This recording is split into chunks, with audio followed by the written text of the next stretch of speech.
गुन्हे प्रकटीकरण शाखा वाई पोलीस ठाणे यांनी महाराष्ट्र तसेच इतर राज्यातून चोरीस गेलेले व गहाळ झालेले एकूण 20 मोबाईल व एक टॅब असे एकूण 4,20,000 रुपये किमतीचे शोध घेऊन तक्रारदार यांना वाई पोलीस ठाण्याचे पोलीस निरीक्षक श्री जितेंद्र शहाणे यांच्या हस्ते परत केले आहे।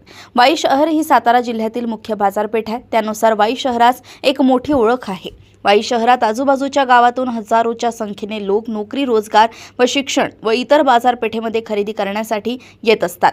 त्यावेळी प्रवासात बाजारपेठेत व इतर ठिकाणी मोबाईल गहाळ होण्याचे प्रमाण अधिक आहे। तांत्रिक विश्लेषणाच्या आधारे गुन्हे प्रकटीकरण शाखेने महाराष्ट्र राज्याचे विविध भागांमधून इतर तसेच राज्यातून मोबाईल परत मिळवत गहाळ झालेले मोबाईल तक्रारदार यांना परत केल्याने नागरिकांमध्ये पोलीस प्रशासनाबाबत प्रशंसनीय भावना व्यक्त करण्यात येत आहे।